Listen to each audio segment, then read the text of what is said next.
Hey guys, how's it going? It's Mystic coming at you with a super exciting new video about a game that we absolutely cannot get enough of. I am of course talking about Nifty League.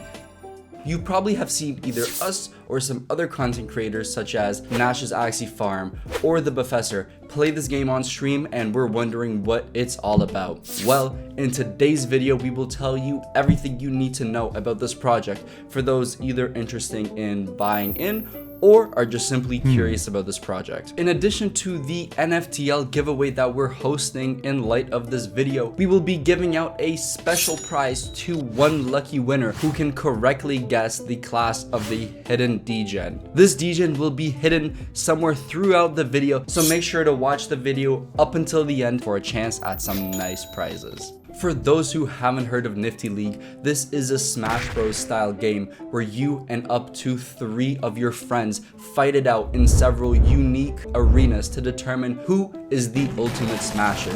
In Nifty League, you will find 6 unique and different classes, each with their own abilities and moves. Let's quickly go over these classes and what each of them can do. So let's start off with the class that I personally am most familiar with, which is the Monkey. The Monkey has a really cool banana boomerang that can either fly straight in any direction or can be bent to fly back to the user.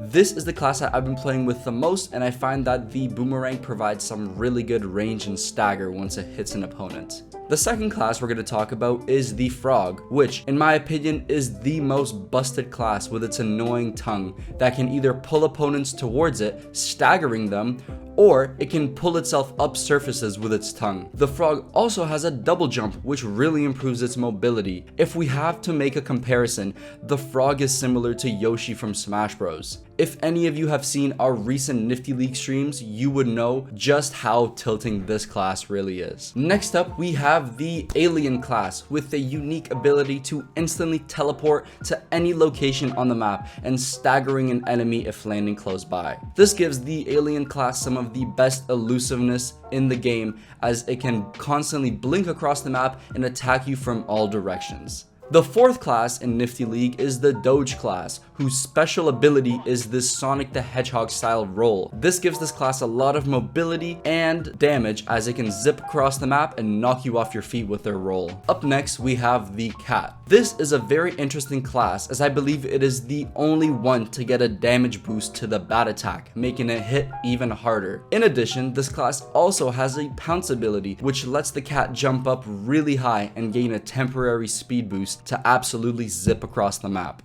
And the last class in Nifty League is the Human class, which has a very accurate ability as it revolves around throwing bombs across the map that explode on impact. You can think of this class similar to Link and his bombs from Smash Bros. This is a little different than the Monkey's banana, as the bomb has a lobbed trajectory and explodes on impact, while the banana either flies straight in one direction or boomerangs back to the owner.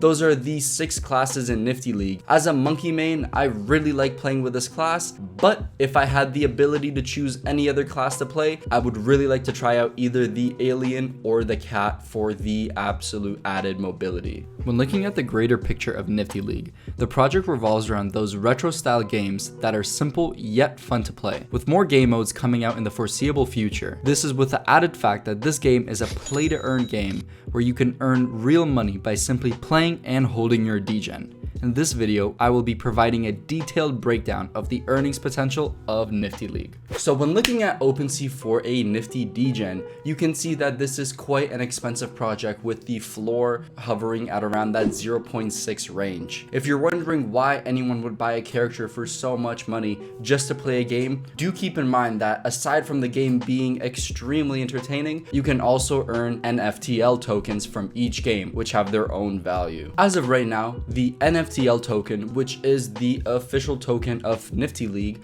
is sitting right around that 2.2 cents USD range. And as I just mentioned, NFTL can be generated through playing the game and through holding the Degen, as each Degen accrues 68.5 NFTL per day for the first 3 years from the original mint. Before jumping straight into the earning potential, let's discuss some of the uses of the NFTL token. The NFTL token acts as a governance token, allowing you to vote on future games and tournaments. In addition, the NFTL token can be used for permanently renaming your Degen to any name you would like. Also, you can use this NFTL tokens to purchase the Nifty League comic series and other future items, as well as once the rental system comes out, you will need to spend a little bit of NFTL to rent a Degen. So before we jump into the meat and bones of the video, we are giving away a special prize to one of you who can correctly guess which class of Degen this is.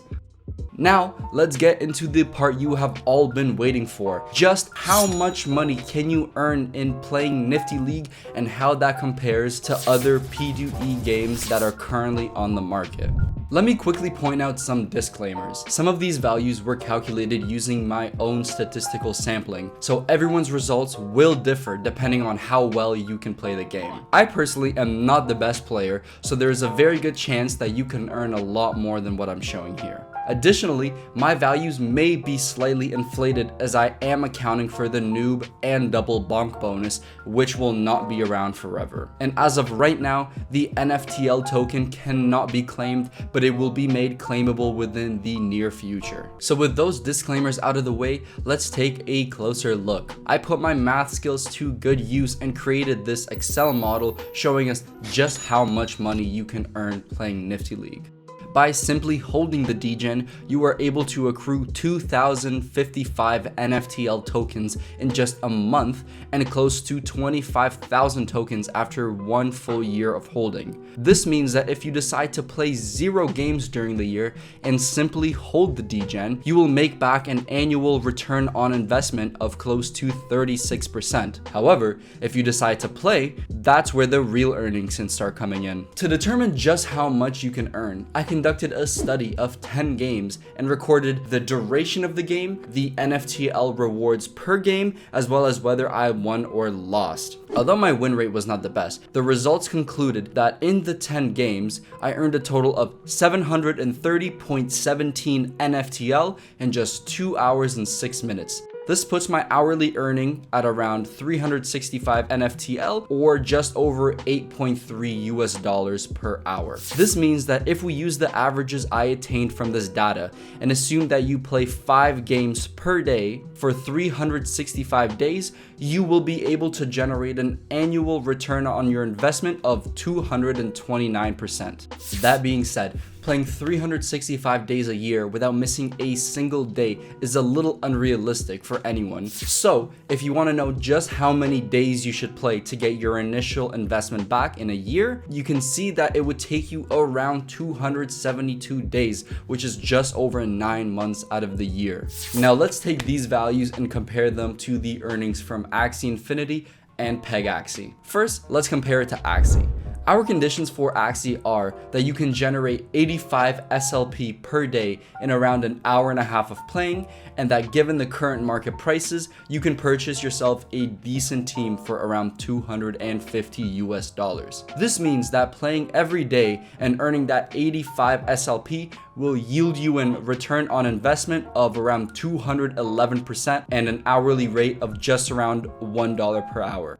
Looking at PegAxie, given the average price of a horse being around $235, each horse can race 24 times per day with an average win rate of 26.14% and the total VIS per race for a top 3 finish being 175 VIS. This means that if the game is being played consistently every day and all 24 races are being utilized with that win rate, the annual ROI is around 995%. However, and I will probably catch a lot of heat for this, but I personally do not believe this ROI figure to be sustainable, as this game relies on a constant influx of new investors to sustain the earnings, and the game itself has a lot of botters abusing this gaming economic model. Now that we've dug into the math of all these projects, what's the verdict? Taking a look, it seems that PegAxie has the highest ROI, but also the highest risk.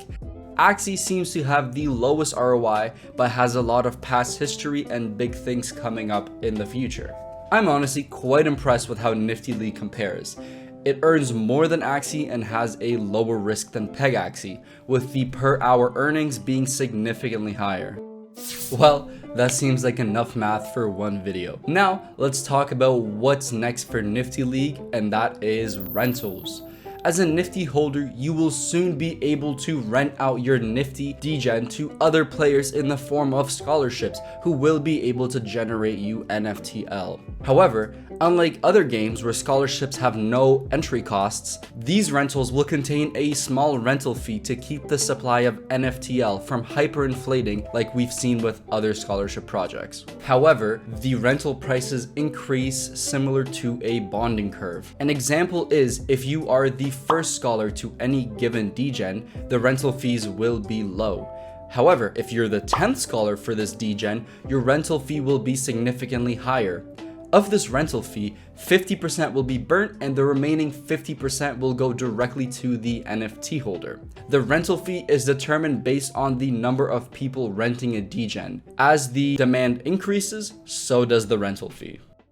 So these rental fees will be charged weekly, with daily rental fees kicking in after the first week, which is equivalent to approximately 5 to 10% of the original rental cost. As for the scholarship rates, it is fixed at a 30-70 split, with 30% going to the manager and the 70% going to the scholar. There is no flexibility in this rental system, meaning this split is locked. And the rental systems also work via a smart contract, so the rental process will be very streamlined and hassle-free. Finally, let's take a look through the Nifty League roadmap. The next things that are coming to Nifty Leagues are improvement to the current Smash game. This will come in the forms of a leaderboard, a new netcode solution to reduce lag and improve combat smoothness, an in-game chat, and a mobile game. From there, the team is also working on creating a free-to-play game mode, as well as developing an items marketplace that will contain skins, consumables, and weapons, which could possibly introduce new abilities in the Nifty Smash game, who knows. And from there, the team will be focusing on developing the Niftyverse that will contain a bunch of new game modes and features such as Nifty Tennis, Nifty Mario Kart, and Nifty Royale. To learn more about the roadmap and what this game has coming, make sure to give their roadmap a proper read, as you don't want to miss out any details about what they have coming. Well, that wraps it up for today's video. This was a really long video, so we appreciate every single one of you who stuck around until the very end. I really hope you enjoyed this video, as it took a really long time to make, so leaving a like or subscribe really lets us know that you liked it and that you want to see more content just like this. With that being said, I will catch you all in the next LA video. Peace.